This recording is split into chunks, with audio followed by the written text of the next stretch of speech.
Hello, this is Chris Jansen. Welcome to the End Evil podcast.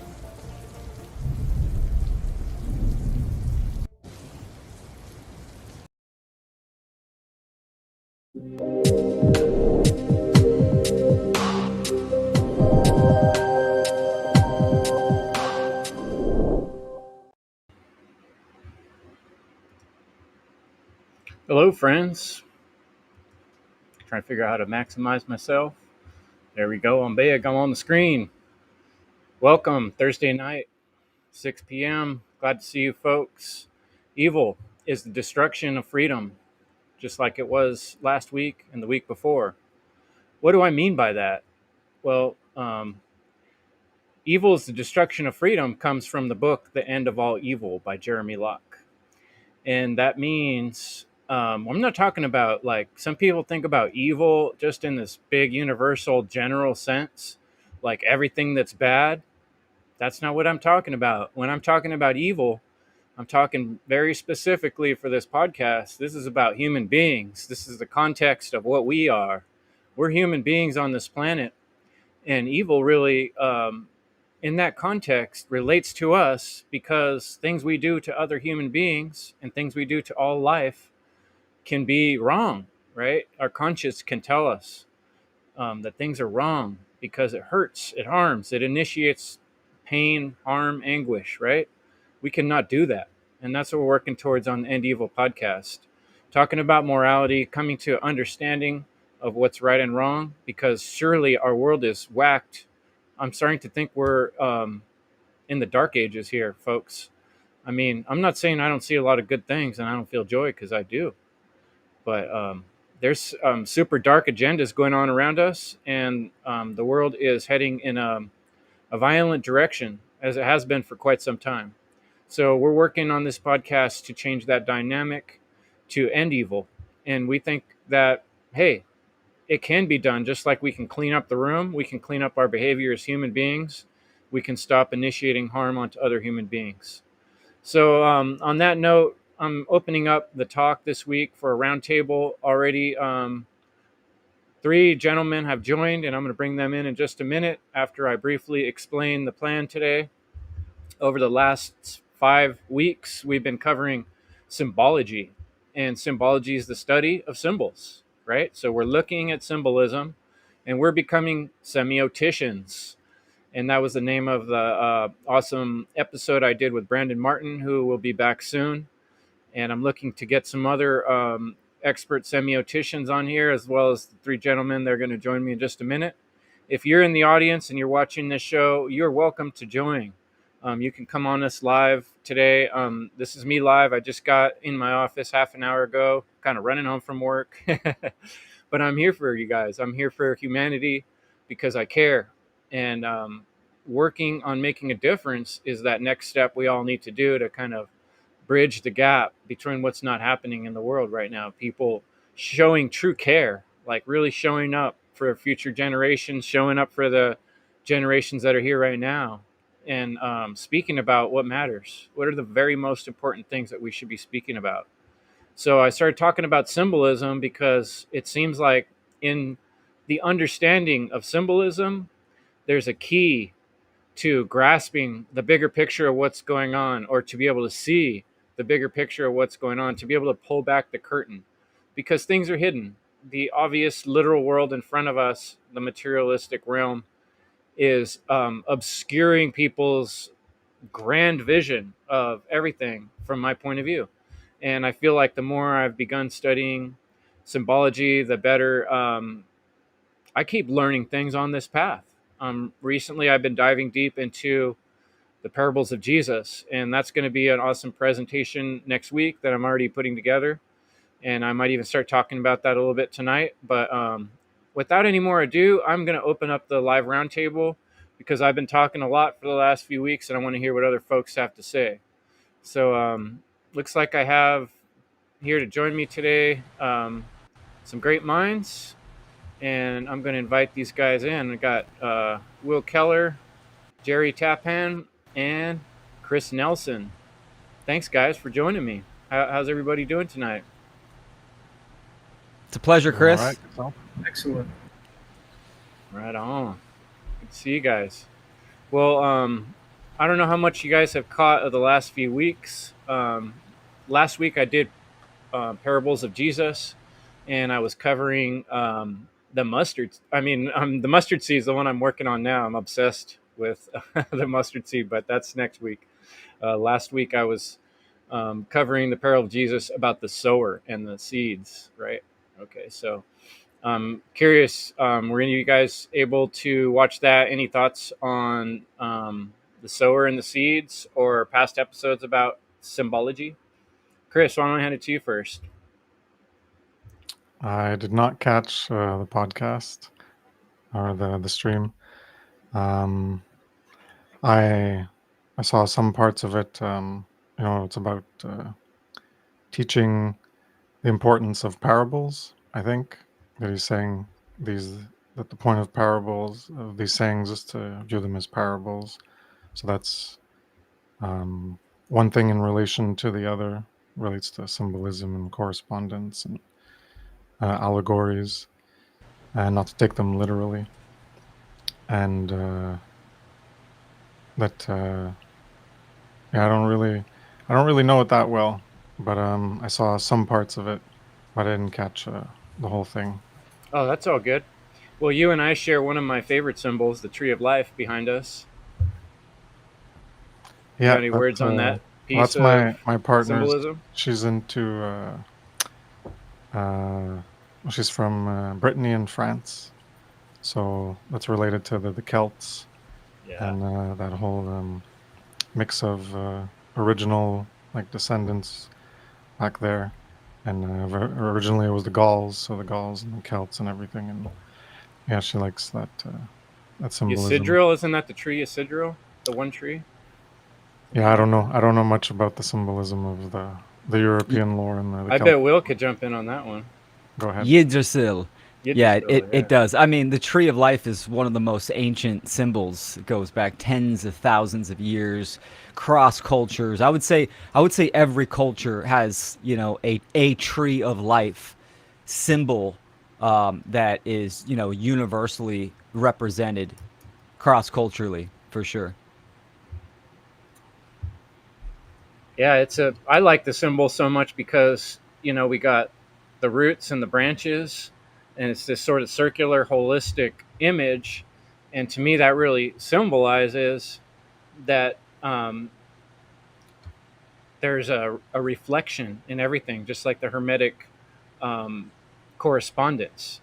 And just like when you're a farmer, you know that your plant needs roots so it can have leaves. There's a direct correlation between those things. And to me, it really symbolizes, in terms of humanity, how we affect one another. If we don't have good spiritual, moral roots, then our humanity family is not going to have a full, beautiful head of hair in our leaves in our tree. And so, cutting the roots and cutting the branches is what we're doing in the modern day, from my point of view. So, you know that that's a symbol I haven't even really gotten into on this particular series, but obviously we've talked about it in the past. But yeah, Yeah, thanks. Go I ahead. was just gonna mention one brief thing about what you just said, and then my cat showed up, and I kind of lost track. It's all Um, good. the the tree. Yeah, sorry. I'll just jump in after I remember because I just blew up. That's all good. Yeah, Will, how about you jump in? You've been around. Thank you, by the way, to Will for being the producer. If folks ever watch End Evil podcast on the One Great Work Network, that's thanks to Will. And I know he's always having a little bit of technical difficulties here and there and fighting through it. And so I really appreciate that work you do. Thanks, Will. Thanks, brother. Yeah, just a little bit ago, but work it out. You just got to remain calm and power through it. But yeah, the Tree of Life symbol, it's one of my favorites. And interesting enough, that symbol in multiple cultures, it also has the roots that also attach to the top of the tree. And knowing an actual, in the natural world, a tree root system, right? The roots extend almost double the width of the branches of the tree itself. So if you think about, like an oak tree and how how far, 20 feet, the branch 30 feet sometimes the branches can extend out. Well, it's going to be double that under the earth in the invisible underground, right? You can't see it, um, but it's vast, and it's interconnected to, trees that are next to it. And looking at a forest, that this is all the roots are all mingled together. The tree of life represents the interconnectedness of our relationship of all life on the planet. And also, especially in the Norse tradition with the Yggdrasil, the tree of life, it represents it's the world tree. So it connects, the heaven and the hells, and all the worlds in between. So it represents growth, life, interconnectedness, and the universal laws that govern everything, and creation. So it's a powerful symbol. I love it, and for sure, with the end evil logo, that totally makes sense, because if we look at the human condition as a tree of life, then absolutely we can see it withering. It's diseased inside, and the disease is almost covert in many aspects because of the mind control, the dogma, the mental illness in certain aspects. It's internal, it's psychological, it's emotional, so it's inside. And if you know what happens with a tree when it's diseased in the inner, it can look fine from the outside. There are some tell signs, with the leaves, but eventually it will tip over, or break down. The branches start to break off. So the tree of life, are we nurturing a tree that is full for growth and longevity and health, or is it for death and involution? And it's a philosophical topic, but it's got vast meaning, and it's something to consider as we as individuals are microscopic trees in ourselves. Right, and it's also that symbiotic relationship we have with trees, where our exhale is their inhale, and their inhale is our exhale, in a way, in a symbolic way and in a literal way. We share the air, and they like the air we're spitting out, and they, we like the air they're putting out. So they're actually a symbol of life. And look at the shape of our lungs and the shape of a tree, or broccoli. It's very similar. This blooming plant with all these abilities, right? And modern day, I was thinking when you were describing of the poison, it's like, imagine if the whole forest of birds all had little chainsaws, and every time they landed they were cutting at the tree. Like that's the kind of shit we got going on with humans. Is like we're trying to destroy our own environment and our own structure and support system that keeps us alive. Our symbiotic system needs to be respected more than it is now. But I also wanted to I got Jerry here, and I wanted to send a big thanks for Jerry. He's been helping me out a lot in the last months, doing uploads of the End Evil podcast, and he's been diligently every week, going on to multiple platforms. And even the last week, he took on some new parts of that, and I just really appreciate that work you've been doing for me, Jerry. And if it ever gets to be too much, I get it, but well, you have it's meant so much to me, and thanks for showing up tonight. You're welcome, Chris. I find joy doing that. It's, funny, but I do enjoy it. And I do want to step up my game and cut some more clips.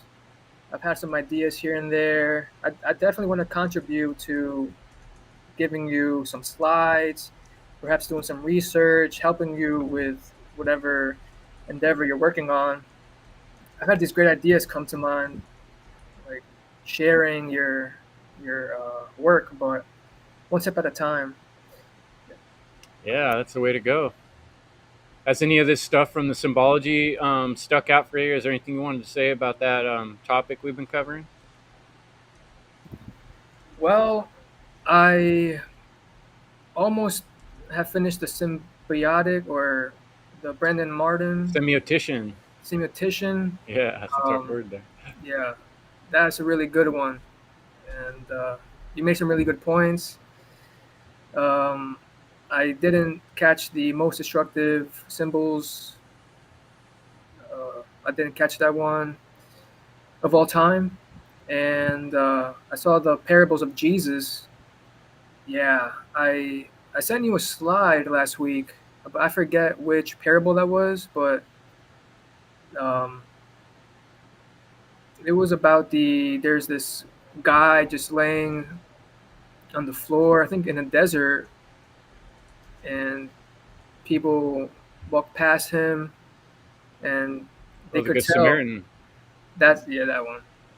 Yeah.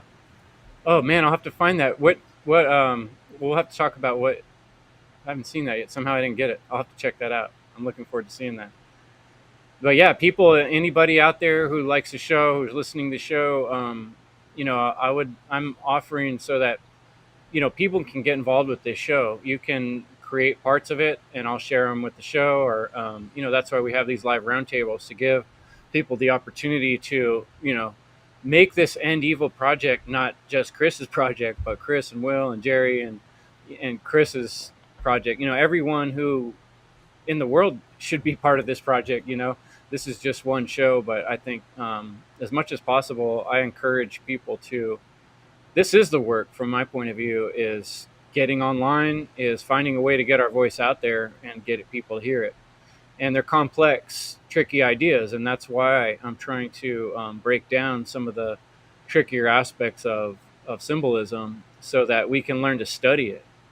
So we can become symbol scientists, so we can know what's going on around us.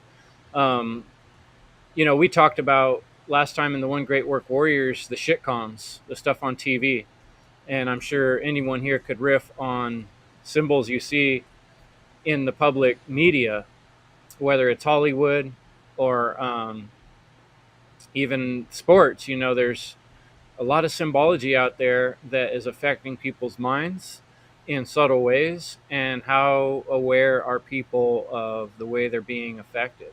You know, so that's something we could kind of run through. I'll shoot it to you next, Chris, if you want to respond to that. And thanks, people in the chat, for being involved. Looks like Leslie, The Occultist, Jason Nest, Sarah Cross. We got Libercast um, and Crip Rick. Thanks for coming, folks. And always like to see people in the chat. Yeah, you want to riff on that a little bit, Chris? Well, I was going to talk about the thing that I forgot that I now Oh, remember yes. related to the tree. It's related to a parable. I don't know if it's technically a parable, but it's I don't remember the exact saying, the wording, but it's something along the lines of judging people by their fruits, the fruits of their labor. I don't remember the exact wording, but maybe it's like too specific and too direct to be considered a parable. But since it uses the term fruits, so we have the fruits of what we sow, no, what we reap. So we sow, and then we reap the fruits of the harvest. So I guess it's like a parable. At the very least, it's an analogy, and it corresponds to symbolism. And yeah, so that directly ties into the tree. And I made an infographic many years ago where I had, it relates to what Leslie asked to talk about the symbolism of the tree, both good and evil. So this can relate to that a bit. We can look at the fruits as being healthy fruits or poisonous fruits that will be reaped, that will grow out of something. So what does it grow out of? Well, it grows out of our actions, and that comes from our consciousness and our thoughts and our emotion. And that would be like the water source that the roots soak up. So the water, if we have toxic, in my drawing, I had them as like red pools of water or blue pools of water. And the red pools of water, if there's a lot of toxic water, then the tree is going to absorb that, and the tree is going to get sick, and then it's going to produce toxic fruit. And if you have good quality water, well, then it's going to absorb that, and then it'll produce good quality fruit.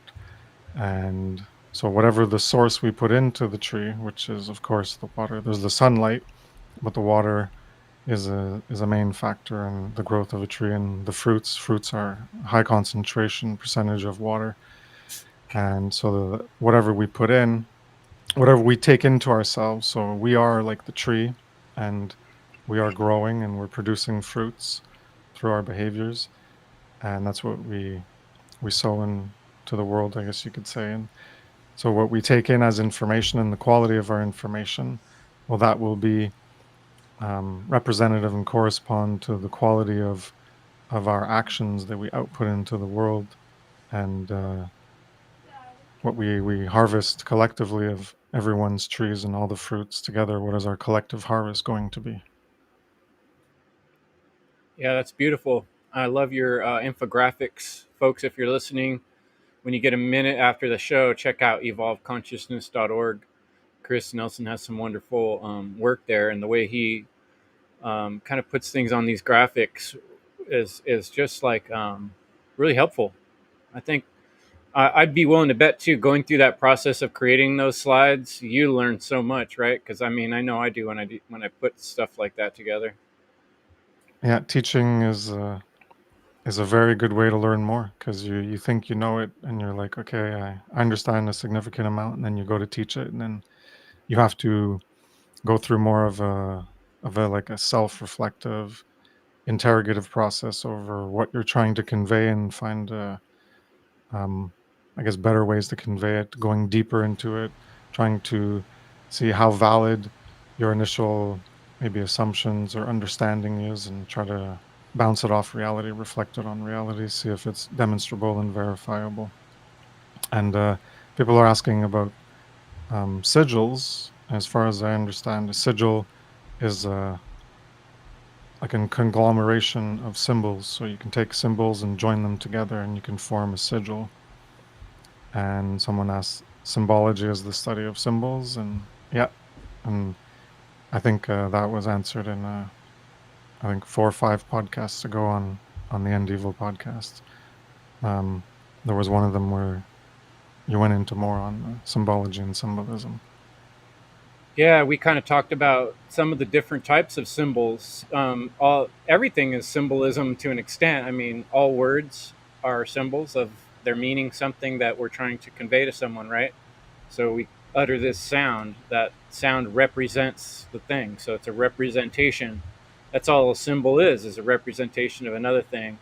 And yes, to answer someone's question, mind control, symbology is the study of symbols. And so that's why I called the first part of this series Symbology, because I'm trying to encourage others and myself to look deeper and understand symbols better. So, yeah, sigils are, a lot of times we can create a symbol to describe something we want to talk about, like the tree of life, right? And then I could take a couple other symbols and put them together with the tree of life and put them all on this particular shape, and then put that somewhere. And now I've created a sigil. It's almost like a form of magic in a way, because you're taking all these big ideas, like a picture's worth 1,000 words. Each symbol's worth a whole bunch of words, and then you're putting multiple symbols together so it can have this whole new layer of meaning. And so sigils are, um, I think someone said complex sets of symbols. I think that's a good way to put it. I think that was Leslie. Yeah. So yeah, I've learned so much, and here's something that it kind of got into on the recording I'm making for the next show. So you might hear this twice if you watch every show. Um, Symbols and symbology are not like literal. They can be, sure, like a word, right, is literally what we mean it to mean, but symbols, like a lot of times we can see symbolism in a thing and use a symbol and talk about it, and then someone else could look at that same thing and find a different way to describe it. We're not always going to see the exact same descriptions for symbols and symbology. Even a book where it frustrated me at school when some of the teachers are like, no, that's what this represents, like as if everything could only represent one thing, even if it's not what the author intended, and we as the audience can derive another meaning from it.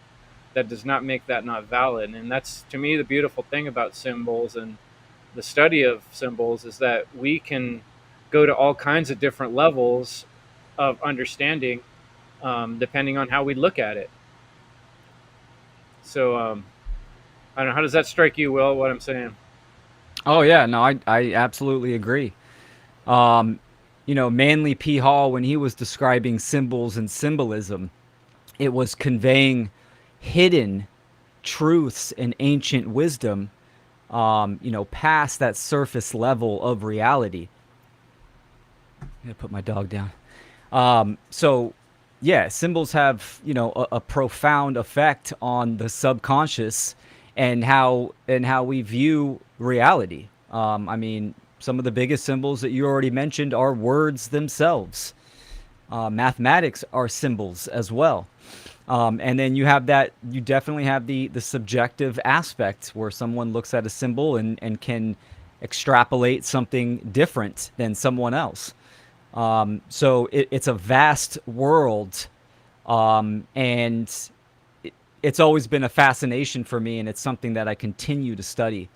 And even sigils themselves, which the etymology of sigil is like seal, using symbols to seal and make its mark.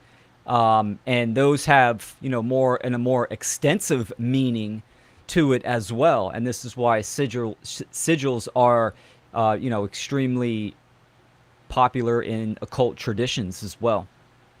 So, and when you think of a symbol or a sigil, it's not always occultism, right? I mean, just look at the government and corporate branding. They use sigils and symbols all the time. And absolutely, that is occulted to the average person. They don't understand what influence that is doing to them, on a subconscious level and affecting their behavior. So something as simple as the American flag that supposedly to the exoteric represents, quote unquote freedom, a free world. When we dive into that even more, it absolutely does not. It's collectivism. It's a plantation, and that's just the sigil of the plantation. So, Yeah, and that money, boy, that's got some symbols on it, huh? And sigils. The whole. You look at a dollar bill or any 20, 50, whatever. sure. They are just. There's so much crazy stuff. You could probably spend hours watching YouTube videos about all the weird crap that people find on the money. Why would they do that? I guess the excuse is we don't want to make them too easy to copy, but why are all these weird owls and stuff? And Yeah, the little owl is good. Is good to point out to and people. then you fold them different ways. I just recently saw one where someone's folding it in such a way that it looks like an alien face. I'd never seen that one before. That's a new one. But yeah, money. And Jerry and I've been talking a little bit about that. Dealing with money's tricky, right? Um, that's a hard one, right? They really got us. That's one of the ways that we can really feel the pull of the slavery. And I've done some episodes on money in the past. And so there's an example of pretty obvious symbolic sigil mind control going on right on the bills that you keep in your pocket. Looks like we're getting a little chat going on here. Oh yeah, that Yahweh is a pretty interesting thing. Man, there's so much in the Bible, and that's something I've been looking into recently because I'm going through these parables of Jesus. And part of the reason I got into that was because the week before I was talking about the most destructive symbols of all time. And I could bring up some of those slides. I've got them on my screen here. But one thing I recognized when I was looking at symbols through time is that the symbol of the cross has been one of the more destructive symbols in terms of, how many people were carrying shields with crosses on them and destroying other people in the name of God, through all these hundreds of years. There's been a lot, and so I'm not saying it's a bad symbol. It's definitely not, but it's been used in a more destructive way than many other symbols. Would you guys not agree? Oh yeah, for sure. Yeah, 100%. You know, a symbol can be it can be a tool essentially for an individual, right? To utilize to convey a message, to convey meaning, and again, still it depends on how you use that tool.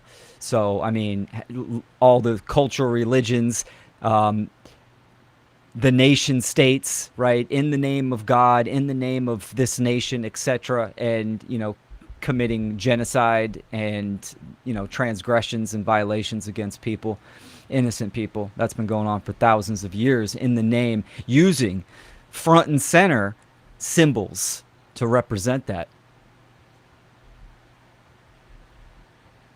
I think one thing that some folks I talk to struggle with is um, like it's easy to be very left brained and want proof for things. And when we're in our society, I think when we're used to thinking about things, we're used to, um, having points and being specific and being able to point to somebody, drop my mic, somebody else who has the right knowledge, and the study of symbolism is an exercise in my mind in going a little bit outside of that realm of just being literal and just looking at things on the material level and starting to make connections, which kind of requires a little bit of a leap in the mind to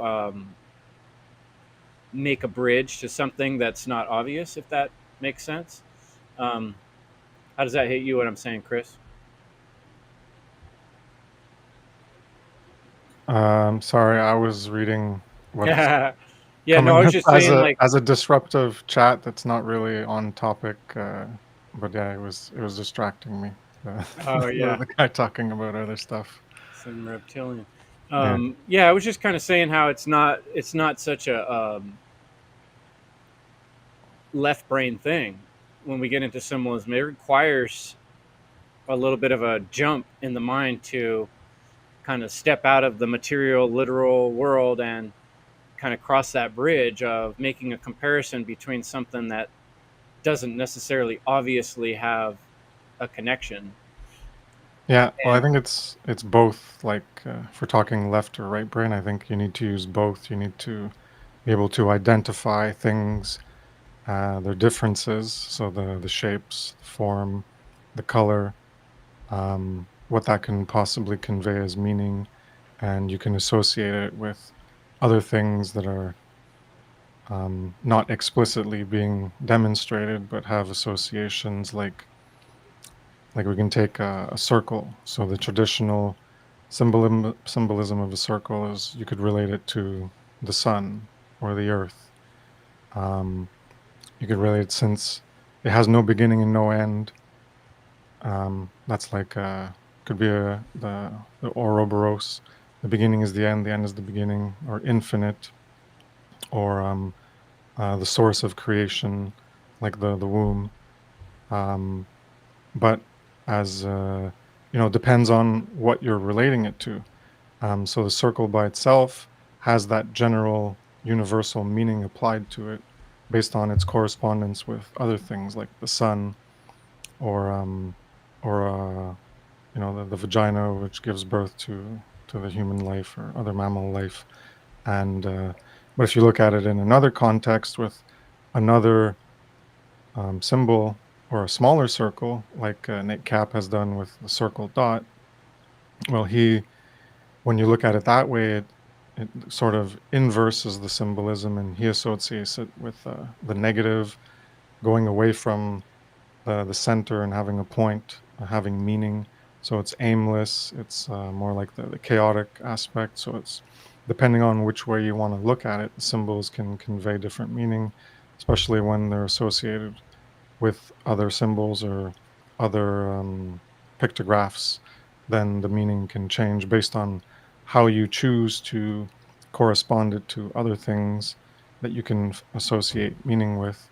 And a lot of this, the finding meaning in things that aren't necessarily apparent, like you mentioned, we can see that in movies where the movie can depict one can have its essential plot and the scenes and everything, and just in like a 5-second scene or a 1-minute scene, it can convey something that's essentially completely unrelated to the plot of the story, but the symbolism that it can convey by what that scene represents can be associated with something completely different than even what the movie is talking about. And what comes to mind is like Brandon Martin has with the Alien movie, and I think you did a podcast with that a few years ago with him.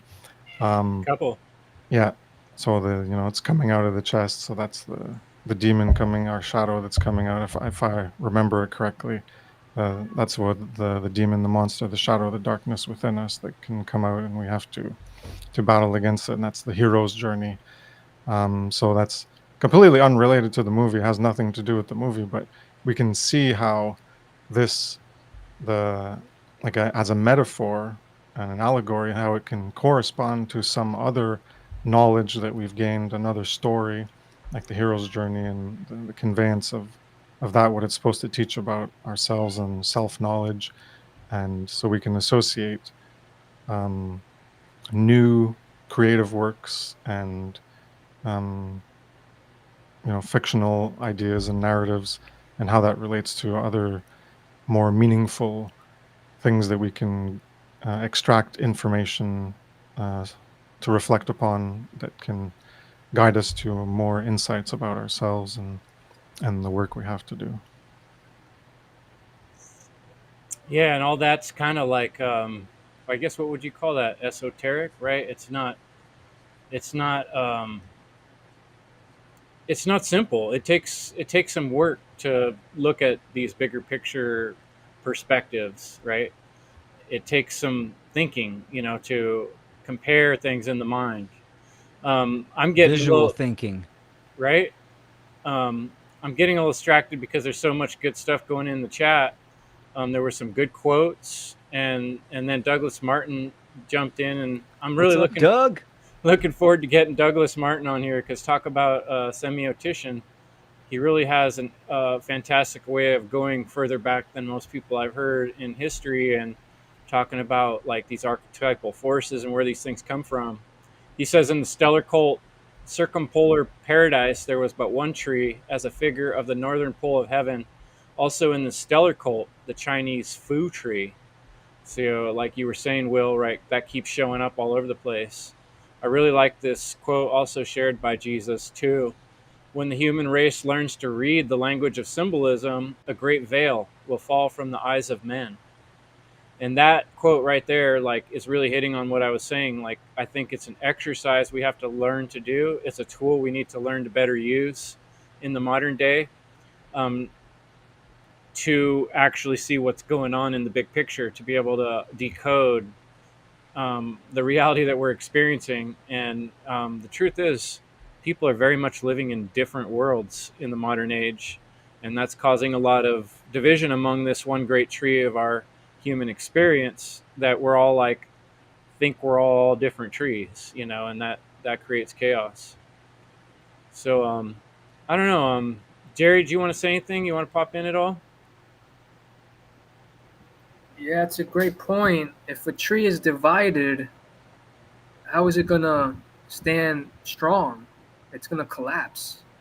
So I think we need to teach objective morality to those that don't know. Like Will Keller, his recent debate, I was watching that. Stuff like that. I mean, there's people with these false beliefs that we're not connected and it's false. And I love what Will said, how like the roots, they're twice as they're longer than the branches, and man, my mind is blown. But yeah, there's a lot going on in the chat, so that's good. Yeah, I'm not keeping it up with it completely because I'm trying to listen to what you guys are saying, but I do It's active. appreciate folks for sharing, and it's always good to see the community.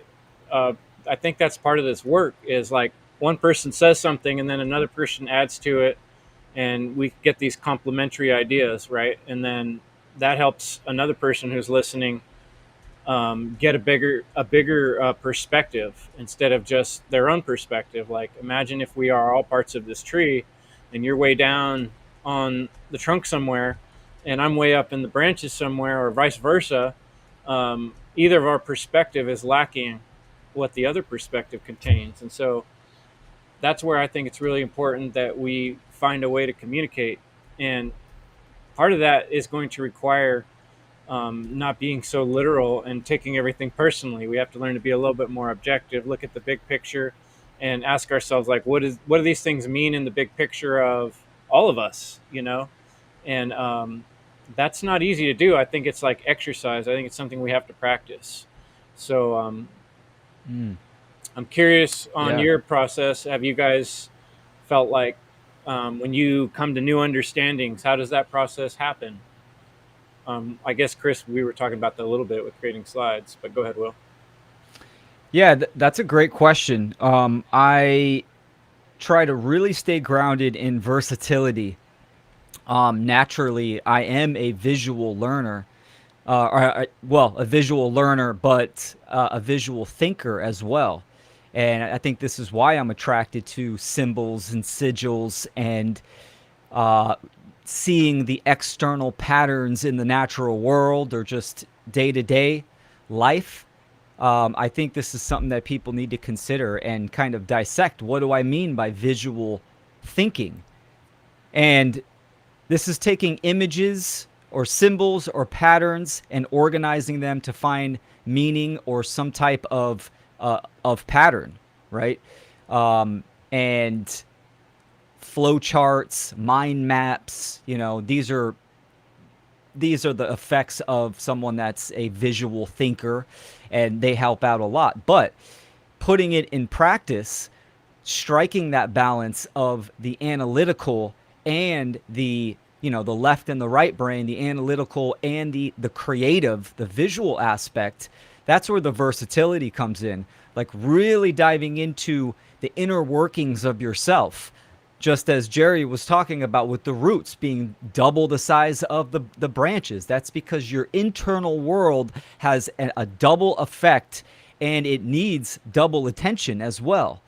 And you need to really kind of understand your weaknesses, your strengths, and work on those to strike that balance. So, yes, I am a visual learner and I strive to be more analytical. And I've been doing that for many years. So, knowing what is natural to you, understanding your natural talents and gifts, and what you are um, what you are magnetic towards, and then also know what is electric, what you need to pull in and kind of enhance. And for me, it is that analytical. When I was younger, I didn't like to read at all, and of course once my journey started, I forced myself to read, and I love it now. And there's many other means, but visual thinking goes hand in hand with understanding pattern recognition, symbols, and sigils 100%. Yeah, and that when I was talking about the most destructive symbols of all time, um, one thing I brought up was I kind of created a symbol for the show, basically, that I hadn't seen anybody else use in the past. And I chose this character from the movie Mad Max Beyond Thunderdome. And this character in the movie was called Master Blaster. And it was like this big giant dude with this mask that covers his whole face. And then this little mean guy that sits up on his shoulders. And he's like the worst guy in the Thunderdome. He's like in charge of the whole slavery aspect of the place, whipping people and that kind of things. I remember this character, but I thought it was such a perfect um, symbol or metaphor for our world, the way things are going right now, where we have these very, very tiny percentage of the population that are like the psychopathic elite. And they are basically like just sitting on the shoulders of all of humanity. And we're all like a blind, big, dumb idiot who's doing exactly what this little prick wants, and it's the same thing with the politicians and then all the people. They're prey, to these little clowns on their shoulders that are leading them around, and people are like this big goofy guy in the mask that can't see anything. Our eyes and ears and mouth are all shut because why? Because we're not looking that layer deeper and seeing the reality of what's happening, that all we have to do is throw this little prick off our shoulders and we could be free, and so that's why this stuff is so important. Anybody want to comment on Master Blaster and that symbolism? I would say that it's similar to The Tiny Dot by Larkin Rose. That's some good, That's a I guess, great YouTube video. Check that yeah, out, guys. The Tiny Dot on YouTube. that's only like 7 minutes or 10 minutes or something, but it's very, very good, illustrative of the point of, it's just this tiny dot, which represents the group of rulers, and they're just saying, do this, do that. And all we have to say is no. Like you're saying, push him off our shoulder, that Master Blaster guy, and say, get the fuck out of here. I had to look it up. I mean, it sounded familiar. I had to look it up, and now I see. Yeah, now I got the visual of what you were saying with Master Blaster. So if anyone doesn't know what Chris is talking about, look it up. And yes, that's a teaser to get people to go watch the most destructive symbols of all time. I'm pretty proud of that presentation because I put it together in a really short amount of time. I'm trying to get better at doing that to be able to bring more presentations to this show. But go ahead, Will. Yeah, that. I mean, the Master Blaster, the little guy sitting on top of this giant man, and the man's got the head cage on. It's very symbolic for the populace of humanity stuck in the head cage with this artificial veil pulled over them, which they don't even consider at all, right? And the social engineers are kind of dangling the strings and influencing people on how they think reality is and how they think reality operates. It's a profound, dark spell for sure. I mean, in one sense, you have to somewhat respect the evil of it and the dark will and dark care that these people put forth. And then it's very saddening to see the lack of just willpower and care, true care that people have to not even look within themselves. Because that's when you sum it all down, people believe something that's not real, but they act on that. And what they believe is they believe how reality is. And that reality is this way. Well, we got to have rulers. We got to have this. My religion is number one. I have to have this religion. Everyone needs my religion, etc., etc. So this is the head cage for sure. And it's all rooted in relativism and their own solipsistic, egoic perception. And I think that's kind of a big problem. And that's the cage that people need to shake out of. Your perception isn't reality, right? Your perception isn't reality. Like, it's so hard for people to kind of consider that because it's scary for them, for sure, to understand that how they think the world is incorrect. And they have to, they have to look at every aspect of themselves. And guess what? Radical responsibility comes with that. And that's scary for a lot of people. Because it's easy. It's so fucking easy to do nothing, to stay in the head cage. And, it's hard work to be fully responsible, to take action, to fight for freedom. Like, that's the whole goal of this experience, is to evolve. It's not a sideshow or an easy trip. It's hard work. And, that's the point of it. So yeah, Master Blaster, man. Jerry, did that give you any thoughts? Yeah, it took my mind back to Dragon Ball GT, something like that. Dragon Ball Z. Yeah. Yeah, the one after where Goku turns red. He becomes a golden gorilla.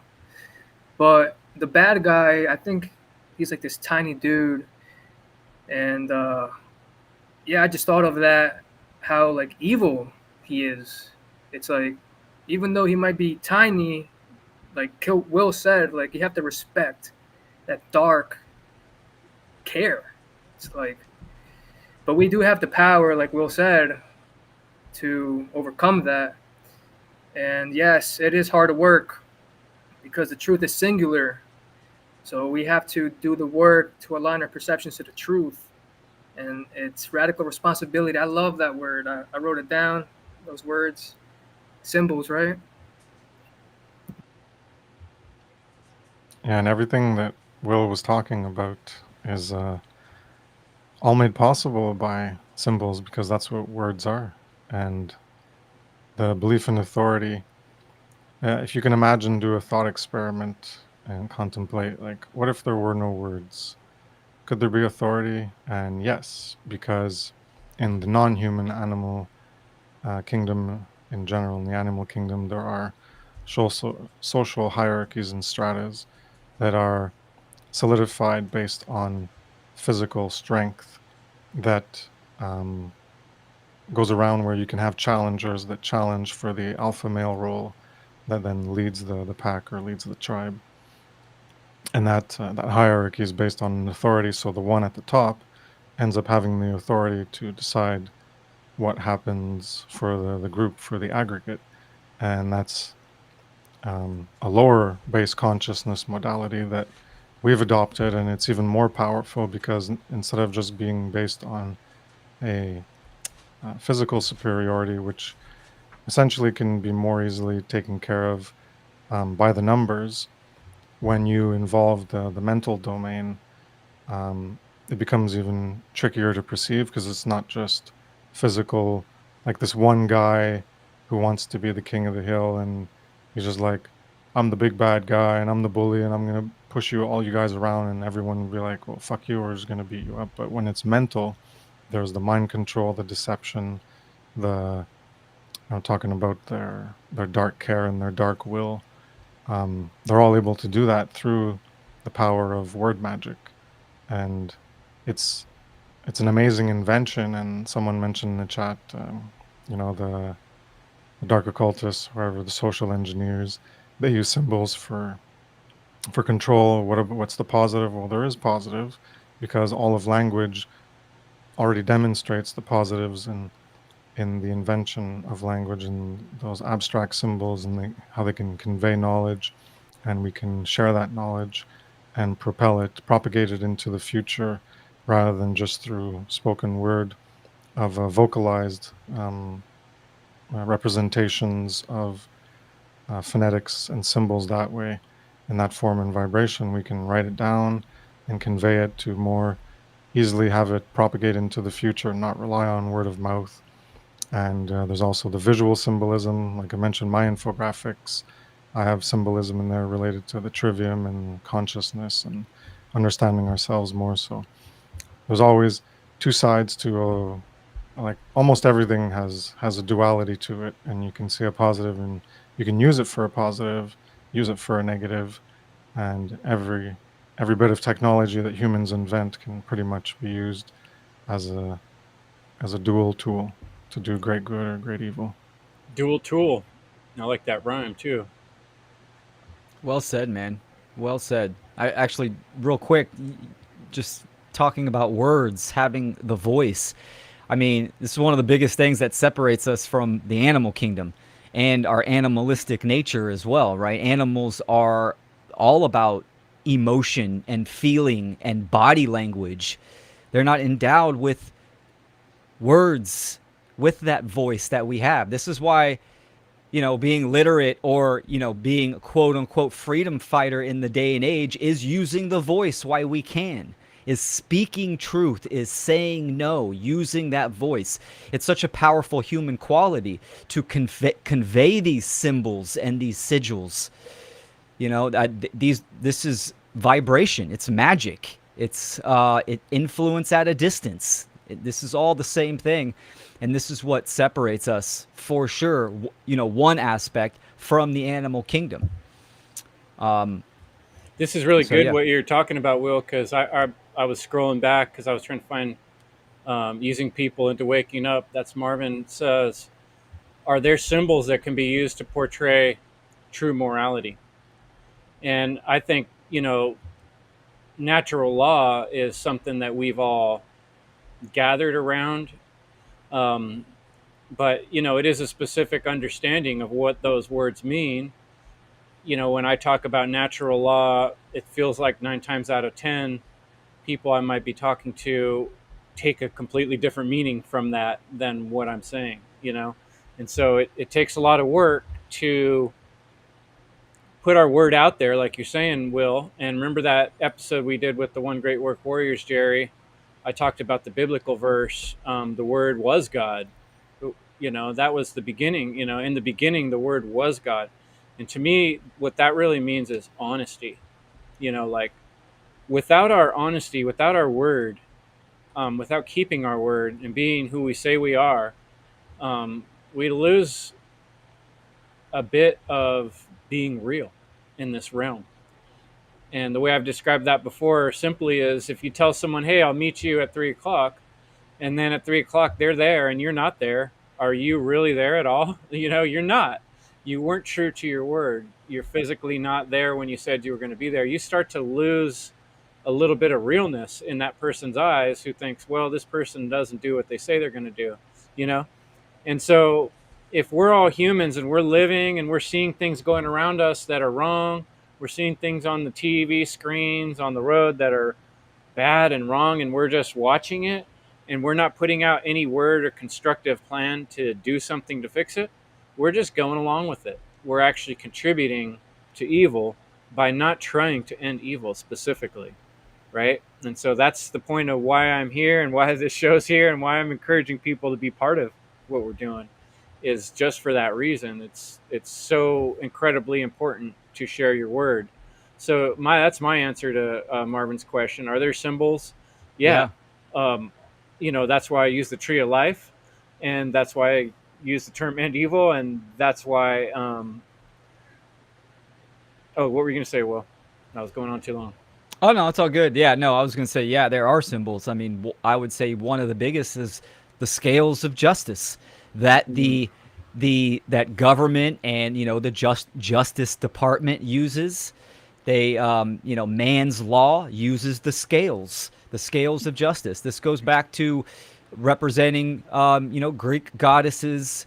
Ma'at used the scale to put your heart on one end of the scale and then a feather on the other. And if that scale is horizontal, if they're the same weight, you lived a moral life because your heart is not heavy, full of immoral deeds and violations and transgressions. It's as light as a feather. So, and if it's off kilter, then, it's not been in a moral life. That's what that represents. So I think scales of justice for sure. Um, and yeah, I would say that's probably the biggest symbol that comes to my mind. Maybe Chris or Jerry. Hexproof Anarchist said, I hold the flower of life pattern symbol in high regard as a positive symbol like many others. Yeah, some might say it's the Metatronic flower of death, which, that's kind of what we're saying. Every symbol can be turned on its head. I'm sure that evil ones could figure out a way to make the tree of life look bad, you know, in time with enough of their sigils and signs and movies. And that's why we need to be finding positive symbols. And I think the tree of life, the flower of life, the sacred geometry symbols are a perfect place to start. And you're going to see those on a lot of the websites of people that we're talking with who are trying to share natural law. Um, so I think that's a good start. And another one that came to my mind is the yellow Gadsden flag. And when they were kind of telling people, or they had the picture of the snake chopped up, and it was pointing to you that, hey, divided we fall. We're going to destroy it in pieces. And so I've really dreamed a lot about making a new kind of Gadsden flag, maybe with like, I've thought a lot about the honey badger, fighting 4 lions or something. We need to have that spark of protection of the innocent and care for what's right, that we go up against as many lions as it takes And so I'm encouraging people to, yeah, we need to create better symbols and new symbols and put them out the way the dark occultists do. Um, I think we're going to probably wrap up the podcast pretty soon here. It's been about an hour, but I want to go around one more time and let you guys all kind of finish your thoughts, whatever you got jumbled up in your mind that you want to share. Feel free. Um, I'll pass it off to you, Chris. All right. I guess the related to the symbolism for morality or natural law, that the scales is the most representative. It's certainly what I consider the most ancient, like one of the first to appear to try to convey a meaning of that. And like Will said, it's your heart was that represents the emotional qualities, and could also couple it with the thought. The ancient Egyptians who conveyed that symbol and talked about it, the heart, apparently they thought that the heart muscle itself was like the source of our soul.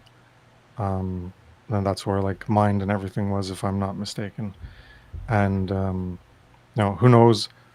My my thinking, my belief, what I think of the past is that all the symbolism came from earlier, and they are just using it. And I'm not.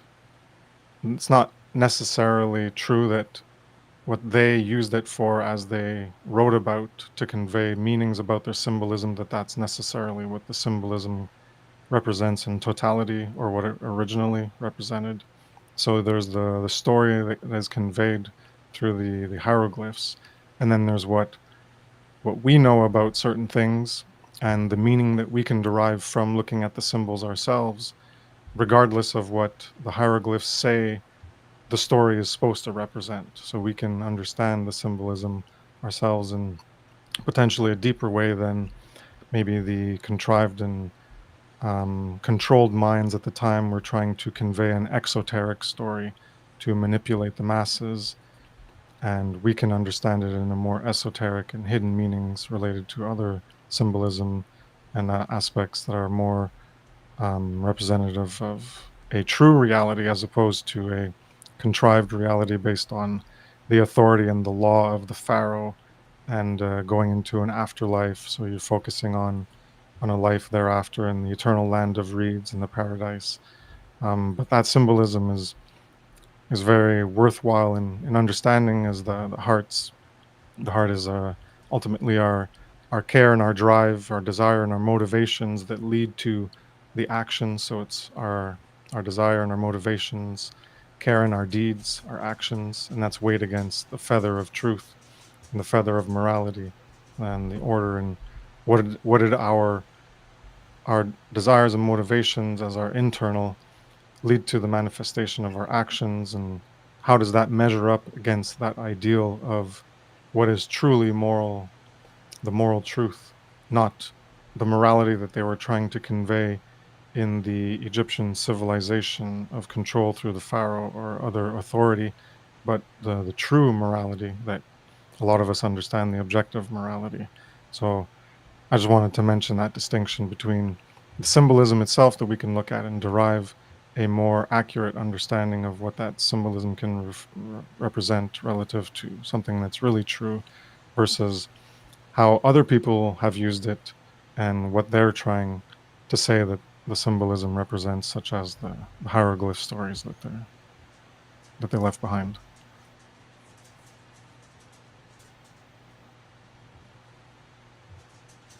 Excellent.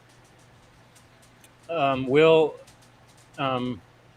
yeah, why don't you go ahead and bounce off of that, and then For sure. also Rick was asking in the chat if you could talk a little bit about how you felt that debate went last night, and maybe let people know where they can check that out. Oh yeah, for sure.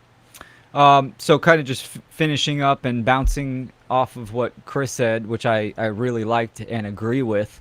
Another just couple quick symbols, and here's kind of a practice. As a kid, there were certain symbols that I was attracted to, And the only difference from just taking them as face value or what most people think and say the symbol is, I wanted to know where it came from. And I wanted to go deeper with these symbols, mainly like the spiral. And I was really into the Dharma wheel when I was younger. And so just asking that question of, how far does it go back? What are the other meanings? Kind of having that mindset allows you to kind of unfold and get into the alternative meanings, the hidden meanings of symbols itself. So we're talking about symbols of morality. The Dharma wheel is a symbol of morality. The word Dharma means right action. That's the etymology. It's a Buddhist and a Hindu symbol. That's where it comes from. It's a wheel. The wheel of evolution is based on moral right action. So that's a symbol of morality and doing the right thing. And I also consider the heart a symbol. Most people, when they see the heart, they think of, romantic love, Valentine's Day, this kind of mushy stuff. The heart represents love and compassion. It's the compass, it's the generative force, the generating force. You can't generate true love without true morality and true ethics. So that's another symbol that I consider as a moral symbol for sure. And as far as the debate was 2 nights ago. I streamed it on my Wednesday night live show. So it was a replay. The debate was actually live on Tuesday. It was on the YouTube channel, Deliberating Dogface Dudes, hosted by Alan Marcus, John Rowland, and Benjamin Balderson. And it was Benjamin Balderson versus myself on is morality objective or subjective. I think it was a great deliberation. The structure was pretty good, and of course it was a good space. I know Ben, I respect Ben, so the respect was there, and there was a lot of good points, thrown on both sides. Wasn't enough to change my mind. I think Ben was kind of stuck in certain aspects, such as perception, and had some false terms as far as rights, and not understanding that there is a difference in the natural world versus our own perception and how our worldview and how we perceive the world, and some reconcile, that wasn't missed. I don't do many debates, so it was fun for me. It was good to get that grammar and that rhetoric out there. So I'm looking forward to do more. So people can go check that out. It's on my website, willkeller.com, and also on my video platforms as well. So, and then, shoot me some messages. Let me know your feedback, pros and cons, points, contentions. Go for it. Right on. Well, I'm always glad to see other folks out there doing the great work. And Will, you're just heavy hitter. Really appreciate all the good work you've been doing, trying to help make sense and simplify the profound for people. So check out willkeller.com, guys. And I'm looking forward to, I'll have to review that debate discussion. And Will, you and I have talked about doing an episode on objective truth and objective morality, objective versus subjective. So we'll have to follow up on that, because I think that's a very important topic that needs more. We need to break it down even more. We need to simplify that. Those concepts, they can get complicated, even though in some ways they're simple. They never stop being complex, especially the idea of objectivity. So I got a lot to say on that, but yes, tonight's not the night. Jerry, you got anything you want to say before we close out? Yes. I think Chris mentioned the trivium, how our actions are a response to our knowledge. So be careful who you listen to. People that say morality is subjective, like, they're poisoning your mind with those thoughts. So just make sure you're taking some good knowledge like these folks over here, and that's all I have to say. Right on. Yeah, like talked about in the parables of Jesus, we talked about the sower, right? And the way I broke down that symbology or symbolism of that parable is that our words that we're putting out into the world are like our seeds that we're throwing, right? If we're a good farmer, we don't want to just throw our seeds all over the place recklessly and just say things, say whatever. We want to really practice with our seeds and put our seeds where the fertile ground is, and try to not throw it amongst the weeds where it's going to be choked, or on the dry ground where it can't get any roots, right? So, in order to speak words that take root in people and help them to realize things, it takes a lot of practice and understanding deeper concepts and learning how to say them. And it's an ongoing process. I really appreciate everyone who's shown up for my podcast, our podcast. I would like to be more our podcast. Please get involved. There's links. You can find my tap link, share it with the show, and little donations mean the world right now. I really need a new webcam. So if anyone out there wants to show some love to the podcast and help me with that, it'd be great. But otherwise, just share some aspect of the show. Go to endevil.life, go to evolveconsciousness.org, go to willkeller.com, and subscribe to YouTube channel and share the shows and start conversations online or with people and practice sowing the seeds of truth, freedom, natural law, and let's end evil. Thanks so much for joining me, guys. I'm going to go ahead and play a little End Evil commercial, and we'll call it a night. And we'll see you guys next week, same place. And I'm going to have a awesome presentation for you guys. Thanks so much for coming. Appreciate you all. All right. Much love, guys.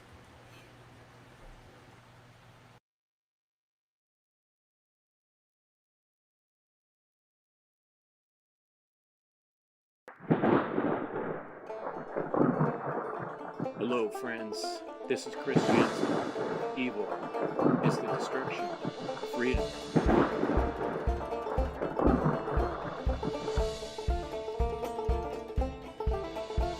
wanted to draw your attention to a couple great things you can check out when you're done watching this show. Pop on over to Twitch and check out Brandon Spencer's 24-hour, 24/7 live stream coming at you with truth, freedom, natural law, all the time, every day. Also want to bring your attention to Mondays. You can check out my good friend Crip Rick on Revolution Radio at 6 p.m. Eastern, 3 p.m. Pacific. And now, I have a great show for you. Thanks for joining me. Please stop on by to endevil.life and make a small donation or share something from the website. Subscribe to the channels and enjoy the show.